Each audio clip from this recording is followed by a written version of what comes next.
Hi, welcome to quality conceptual. Friends, हमारी last की videos में हमने डिस्कस किया स्टैंडर्ड ऑपरेटिंग प्रोसीजर के बारे में कि स्टैंडर्ड ऑपरेटिंग प्रोसीजर क्या होता है और उसमें कौन कौन से कंटेंट रहते हैं। इसके बाद हमने डिस्कस किया एसओपी के बेनिफिट्स के बारे में। आज हम डिस्कस करेंगे after implementing SOP eight shop floor वो कौन कौन से ऐसे रीजन हैं जिससे हमें एसओपी के बेनिफिट्स नहीं मिल पाते हैं, और हम जानेंगे कि उन फैक्टर्स को हम इफेक्टिव तरीके से कैसे एलिमिनेट कर सकते हैं जो कि हमारी एसओपी के इफेक्टिवनेस को कम करते हैं। तो आइए फ्रेंड्स स्टार्ट करते हैं। तो फ्रेंड्स, हमारी लास्ट वीडियो में हमने डिस्कस किया कि स्टैंडर्ड ऑपरेटिंग प्रोसीजर के क्या क्या हमारे बेनिफिट्स हमें मिलते हैं। इसमें हमने डिस्कस किया कि हम एसओपी को यूज कर सकते हैं कि हम मिस्टेक्स को क्या कर सके, अवॉइड कर सकें, और इसको हम यूज करते हैं ताकि जो हमारी प्रोडक्टिविटी है वो क्या रहे, स्मूथ रहे। हम अपनी 4M का इफेक्टिव यूटिलाइजेशन कर सकें, जिसमें हमारा 4M का मतलब मैन, मशीन, मटेरियल और मेथड ये होता है। नेक्स्ट वन, एसओपी को यूज कर सकते हैं हम फ्रेंड्स ट्रेनिंग पर्पस के लिए। की पर्सन की जो इम्पोर्टेंस है उसको भी खत्म करने के लिए हम एसओपी का यूज करते हैं। और हम यूज करते हैं कि हमारी जो रेगुलेटरी कंप्लायंस होते हैं उनको पूरा करने के लिए हम क्या करते हैं, एसओपी को इम्प्लीमेंट करते हैं। कंटिन्यूअस जो हमारा इम्प्रूवमेंट है उसको करने के लिए हम एसओपी हमारी हेल्प करती है। एंड जो हैप्पी टीम और कह सकते हैं हम इंडिपेंडेंट ऑपरेशन के लिए भी हम एसओपी का यूज कर सकते हैं। तो ये सारे बेनिफिट्स थे जो हमारी लास्ट वीडियो में हमने वन बाय वन डिस्कस किया और कुछ एग्जांपल लिए। आज फ्रेंड्स हम डिस्कस करेंगे कि वो कौन कौन से फैक्टर्स हैं जो एसओपी के इम्प्लीमेंटेशन के बाद भी हमें ये जितने भी बेनिफिट्स हमने डिस्कस किए हैं वो हमें अचीव नहीं हो पाते, या इनमें से बहुत से बेनिफिट्स हैं उनको हम अचीव करने में क्या रहते हैं, अनेबल रहते हैं। तो हम उन्हीं फैक्टर्स को आज वन बाय वन डिस्कस करेंगे। तो इसमें जो पहला फैक्टर आता है फ्रेंड्स वो है कि नो इम्प्लीमेंटेशन ना होना। इसका क्या मतलब है फ्रेंड्स कि जैसे हम बहुत से ऐसे काम करते हैं पर्टिकुलर इंडस्ट्री में कि जो हमारे की वर्क रहते हैं वहां पे हम क्या करते हैं, ओपीएस को या हमारी एसओपी को क्या करते हैं, इम्प्लीमेंट करते हैं। हम कह सकते हैं कि कस्टमर रिक्वायरमेंट को पूरा करने के लिए और ऑडिट पर्पज से हम वहां पे एसओपी को इम्प्लीमेंट करते हैं। बट बहुत से हमारे एरियाज रहते हैं जो कि हमारे क्या होते हैं, स्पोर्टिव एरिया रहते हैं मेन ऑपरेशन के। स्पोर्टिव एरियाज में हम एसओपी को इम्प्लीमेंट नहीं करते हैं। तो उस एरिया में यदि हम ओपीएस को या एसओपी को इम्प्लीमेंट नहीं करने से हमें क्या नुकसान होता है, तो जैसे कि हम ये देखते हैं, पहला एग्जांपल लिया हमने, ये हमारी एक लेथ मशीन है। आप अपनी मैन्युफैक्चरिंग कंपनी में यदि आप जाके इस पर्टिकुलर एरिया में देखेंगे तो मोस्टली ऑर्गेनाइजेशन में एक्चुअल सिचुएशन ये रहती है कि यहाँ पे बहुत कम ओपीएस इम्प्लीमेंटेशन आपको दिखता है। यहाँ पे जिसको टूल रहते हैं फ्रेंड्स वो अनऑर्गेनाइज्ड रहते हैं, और जो इसका वर्क मेथड है या सेफ्टी से रिलेटेड इसके जो नॉर्म्स होने चाहिए या रूल्स होने चाहिए वो यहाँ पे, तो ये इस टाइप की जो एसओपी है यहाँ पे most of the time miss रहती हैं। जो टूलिंग का यदि यहाँ पे एसओपी सही नहीं है या यूज ऑफ रिसोर्सेज, जो यहाँ पे रॉ मटेरियल की हैंडलिंग से रिलेटेड या टूल से रिलेटेड या चेंज ऑफ टूल से रिलेटेड एसओपी यहाँ पे आपको मोस्ट ऑफ द टाइम यहाँ पे एक्चुअल सिचुएशन में मिस मिलती हैं। तो इससे क्या फ्रेंड्स हमें नुकसान हो सकते हैं। इसमें जो पहला हमें नुकसान मिलता है वो है हमारा मटेरियल का वेस्टेज। यदि आप इफेक्टिव तरीके से यहाँ पर वर्क नहीं करेंगे, एज पर ओपीएस काम नहीं करेंगे, तो क्या होगा, आपका जो मटेरियल है, जो आरएम इसको बोलते हैं, वो क्या होगा, हमारा जो वर्क है वो हमारा खराब हो सकता है। दूसरा है सेफ्टी से रिलेटेड, यदि आप as per safety OPS work नहीं करेंगे तो आपको क्या हो सकता है फ्रेंड्स, अपने सेफ्टी से रिलेटेड यहाँ पे क्या हो सकते हैं, मतलब एक्सीडेंट कह सकते हैं आप, यहाँ एक्सीडेंट हो सकता है कोई, जिससे आपको मेजर या माइनर इंजरी यहाँ पर फेस करनी आपको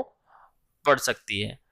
तो फ्रेंड्स, जब भी आप अपने स्पोर्टिव एरिया में जाएं, जैसे कि हमने दिखाया है लेथ मशीन में, यहाँ पे एग्जांपल लिया हमने, तो उन एरियाज में आप कोशिश करें कि आप एसओपी को इम्प्लीमेंट करें। यदि आपकी एसओपी वहाँ पे या ओपीएस आपका इम्प्लीमेंट नहीं रहेगा तो आपको इस तरह के जो वेस्ट हैं या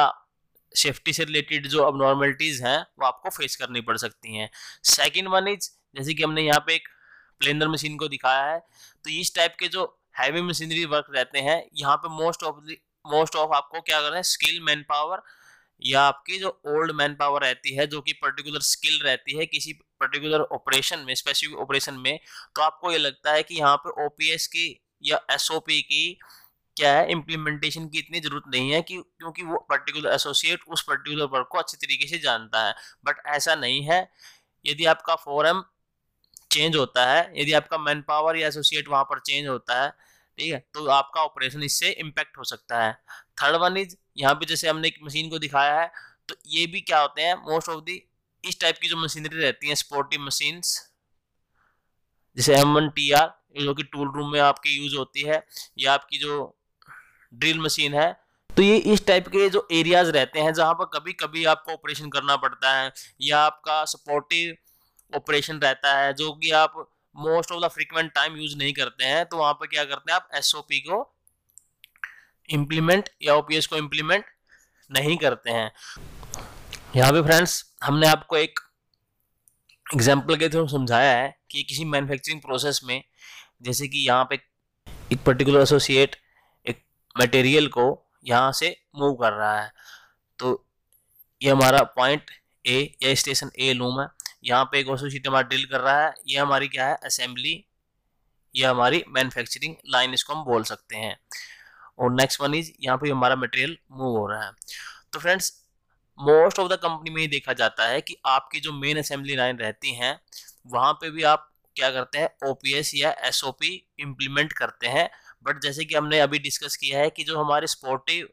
जो ऑपरेशन रहते हैं, जैसे कि यहाँ ड्रिलिंग मशीन हो गया, मटेरियल मूवमेंट हो गया, इससे रिलेटेड जो आपकी ओपीएस है वो क्या पाई जाती है, most of the time miss पाई जाती है, वहाँ पे आप उसको क्या करते हैं, इम्प्लीमेंट नहीं करते हैं। तो यदि आप इफेक्टिव ऑपरेशन चाहते हैं आपकी मैन्युफैक्चरिंग इंडस्ट्री में, तो आपको हर उस जगह पे एसओपी या ओपीएस को इम्प्लीमेंट करना चाहिए जहां पर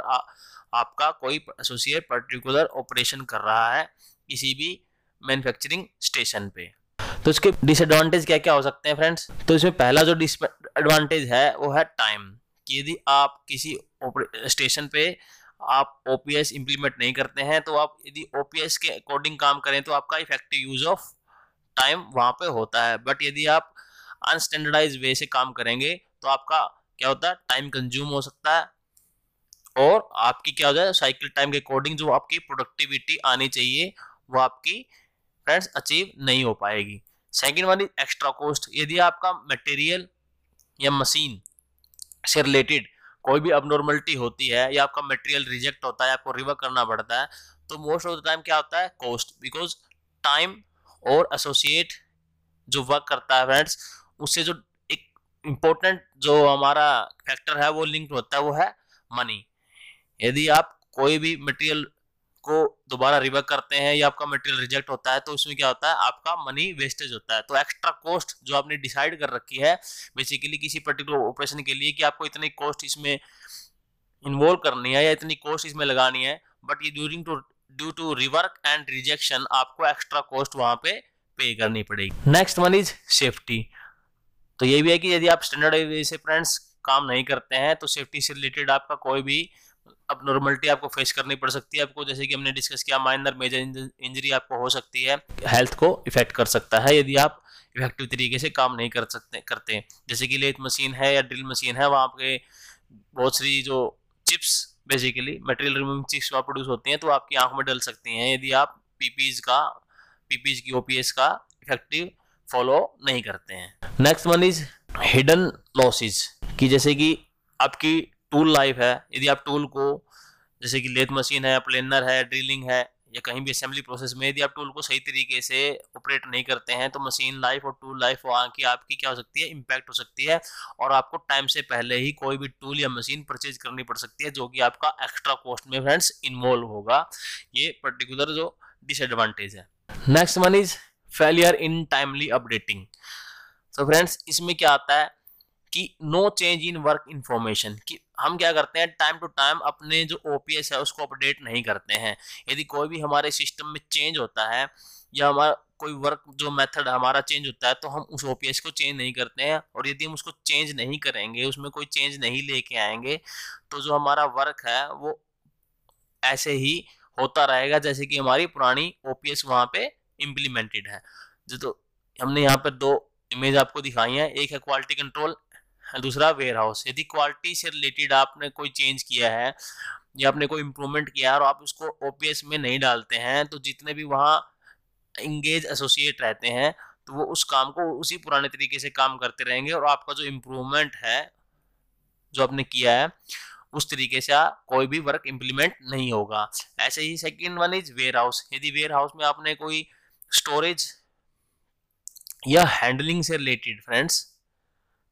कोई चेंज किया है, या मैं एग्जांपल मान लेता हूं कि आपने स्टोरेज और हैंडलिंग से रिलेटेड कुछ चेंज किया है कि आपको पर्टिकुलर वर्क इस तरीके से करना, यहाँ स्टोर नहीं करना, या इस ए स्टेशन पे इस तरीके से आपको पार्ट को या पैकेजिंग को हैंडल करना है, तो यदि आप उसको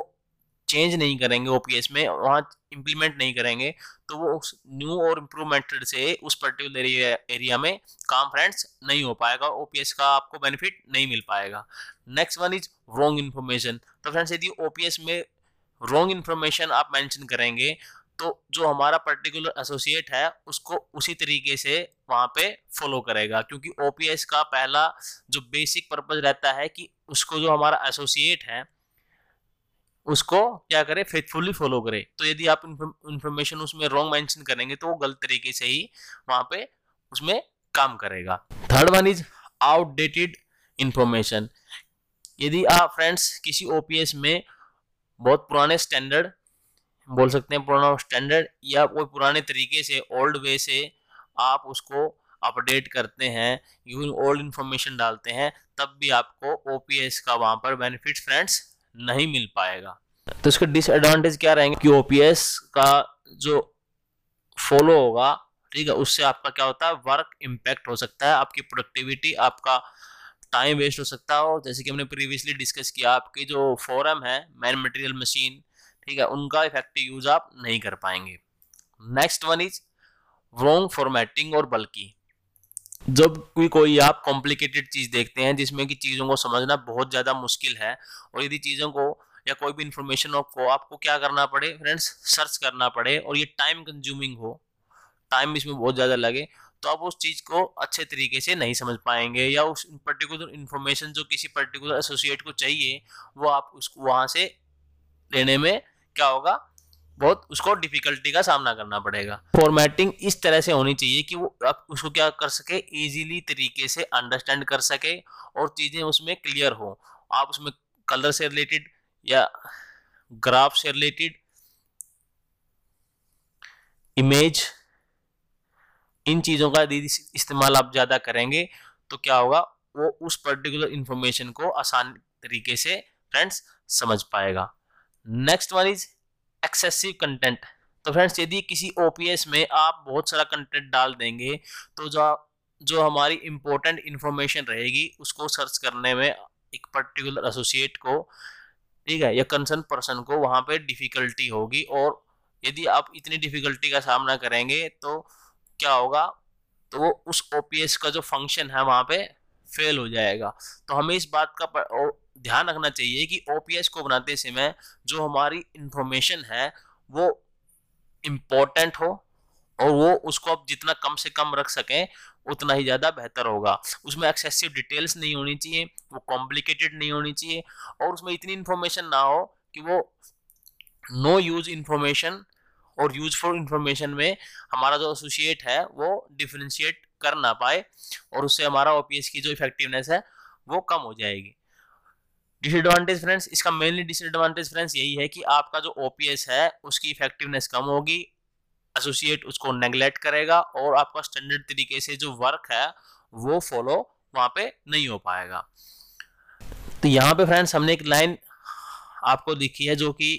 बहुत ही इंपॉर्टेंट लाइन है फॉर्मेटिंग से रिलेटेड, कि keep it simple as possible, कि जितना आपका सिंपल फॉर्मेटिंग रहेगा, जितना आपका सिंपल उसमें कंटेंट रहेंगे, ताकि एक एसोसिएट पॉइंट ऑफ व्यू से आप उतने बेहतरीन तरीके से आपके ओपीएस को इफेक्टिवली इंप्लीमेंट करके अपने ऑपरेशन को स्टैंडर्डाइज वे से आप वहां पे करवा सकते हैं।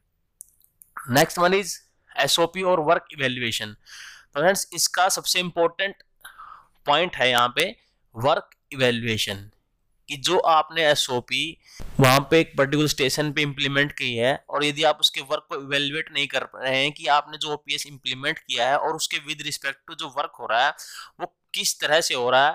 वो उस एसओपी के अकॉर्डिंग कितना परसेंट मैच कर रहा है या कोई इसको बाईपास ना कर रहा हो, ठीक है, ये पॉइंट भी बहुत ज्यादा इंपॉर्टेंट है। यदि आप उसको इवेल्युएट नहीं करेंगे तो ये हो सकता है कि आपके एसओपी को कोई एसोसिएट या कंसर्न पर्सन स्टैंडर्डाइज तरीके से फॉलो नहीं कर रहा है और आपका वर्क वहां पे इम्पैक्ट होगा। तो एसओपी के इम्प्लीमेंटेशन होने के बाद भी यदि आपकी फॉर्मेटिंग सही है, आपका कंटेंट सही है और आपने पर्टिकुलर स्टेशन पे इसको क्या कर रखा है, इम्प्लीमेंट कर रखा है, और उसके बाद भी आप उसका बेनिफिट वहां पे फ्रेंड्स क्या करें, नहीं ले पाएंगे। तो यह भी एक इम्पोर्टेंट टर्म है कि काम कैसा हो रहा है विद रिस्पेक्ट टू एसओपी, ये वहां पे जानना बहुत जरूरी है। यहाँ पे हमने दिखाया है कि यदि आपका जो वर्क है, ठीक है, एसओपी कोडिंग नहीं होगा तो वहां पे क्या होगा, मोस्ट ऑफ द टाइम जब वर्क क्या होता है, एनजी होता है या वर्क में कोई अबनॉर्मलिटी होती है, तो वहां पे फ्रेंड्स ब्लेमिंग आपको आप फेस करते हो या आपको पता ही नहीं लगता है कि उसमें गैप पॉइंट कहाँ है, या कोई एसओपी से रिलेटेड जो वर्क हो रहा है वहां पे उससे रिलेटेड जो गैप पॉइंट्स हैं आपको कभी भी पता फ्रेंड्स नहीं लग पाएंगे। एंड डिसएडवांटेज की बात करें कि आपका जो ओपीएस है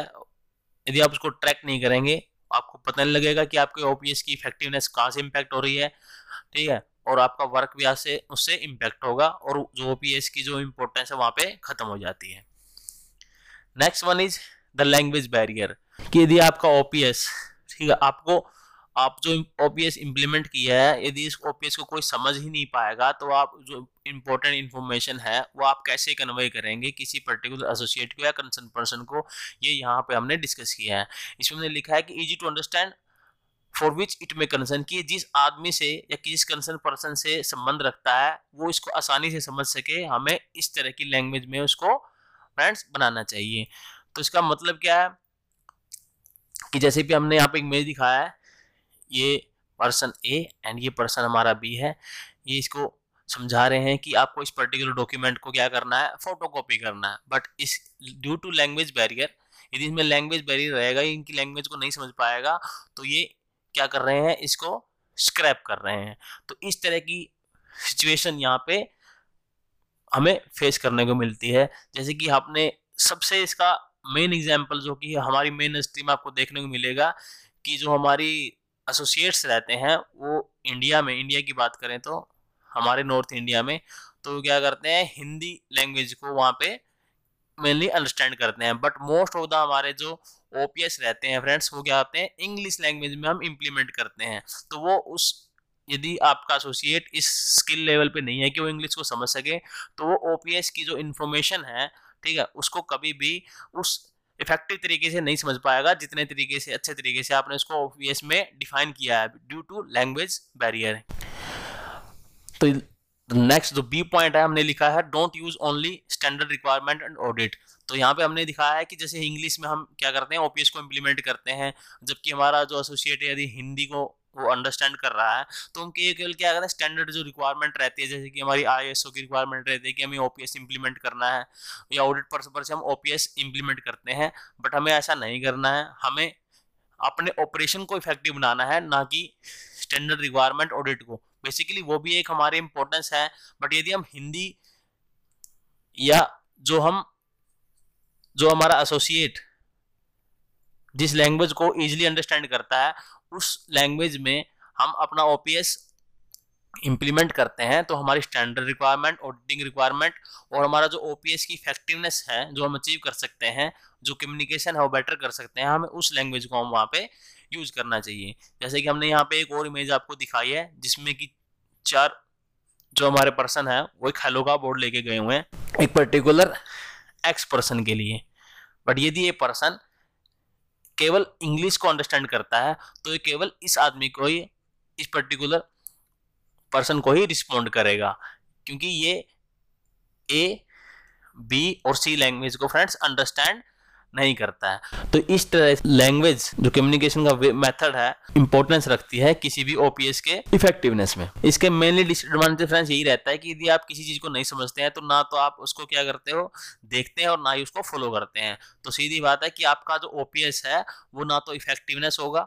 इफेक्टिव नहीं होगा, उसको क्या इम्पैक्ट वर्क आपका इम्पैक्ट होगा, उसको फॉलो किया ही नहीं जाएगा, क्योंकि वो उसको जो एसोसिएट है हमारा वो उसको अंडरस्टैंड कर ही नहीं पाएगा। Next one is perfect size with perfect location. तो friends most of the time हमने देखा गया है कि जो हमारा ओपीएस का साइज है वो बहुत ही छोटा होता है। क्या होता है, जैसे कि हमारा A4 साइज का पेपर मोस्टली जो इंडस्ट्रीज में यूज करते हैं, तो ये इतना, और उसमें कंटेंट क्या रहते हैं बहुत ज्यादा कॉम्पैक्ट रहता है। जैसे कि हमने प्रीवियसली डिस्कस किया है, जो इंपॉर्टेंट हमारी इंफॉर्मेशन रहती हैं वो इतनी छोटी होती है, वो दिखाई ही नहीं देती हैं कि वो आप उसको रीड ही नहीं कर पाते हैं। तो वहां पे क्या होता है, उस ओपीएस को इम्प्लीमेंट करने का वहां पे कोई फायदा नहीं है, क्योंकि यदि आपका एसोसिएट या कंसर्न पर्सन उसमें दिए हुए कंटेंट को देख ही नहीं पा रहा है, अंडरस्टैंड नहीं कर पा रहा है, तो आप उसको तब भी इफेक्टिव तरीके से यूज वहां पर नहीं करवा पाएंगे। Next one is easy reach. यह भी एक फ्रेंड्स इंपॉर्टेंट फैक्टर है कि आपका जो ओपीएस की जो लोकेशन है, ठीक है, वो क्या होनी चाहिए, इजी रीच होनी चाहिए, कि आपका जो पर्टिकुलर एसोसिएट है उसको आसानी से देख सके जब भी आपको उसको किसी इंफॉर्मेशन की वहां पे जरूरत हो। बट यदि वो उसके रीच से बाहर रहेगा, नॉट इजीली एक्सेसिबल रहेगा, तो वो इस इंफॉर्मेशन क्या होगा, अंडरस्टैंड नहीं कर पाएगा और ना ही उस तक उसकी रीच होगी। तो ये दो चीजें हैं जो कि हमें ओपीएस में इस पर्टिकुलर सेक्शन में ध्यान रखनी है कि वो इजीली अंडरस्टैंड हो, इसका साइज इतना बड़ा होना चाहिए कि वो हर कंटेंट को इजीली देख सके, उसको अंडरस्टैंड कर सके, और उसकी जो रीच है वो वहां पे होनी चाहिए ताकि वो जब भी उसको जरूरत पड़े वो उसको देख सके। इसके डिसएडवांटेज क्या होंगे फ्रेंड्स, कि यदि आपका ओपीएस इतना स्मॉल होगा कि उसके जो कंटेंट देखे ही नहीं जा सके, फॉलो वहां पे एसोसिएट उसको नहीं करेगा और उसकी जो इफेक्टिवनेस है वहां पे बिल्कुल जीरो हो जाएगी। नेक्स्ट है friends make it perfect with picture and image. Most of the time देखा क्या जाता है कि जो हमारा फ्रेंड्स ओपीएस होता है उसमें हम क्या करते हैं, एक्सेसिव वर्डिंग जो रहती है उसका हम यूज करते हैं, और जो उसके यूज को क्या बनाती है फ्रेंड्स और भी मुश्किल बनाती है। क्योंकि एक सबसे जो आसान तरीका है जो कि ह्यूमन नेचर में हमें ऑब्जर्व होता है कि ह्यूमन क्या करता है, पिक्चर को ज्यादा आसानी से क्या करता है,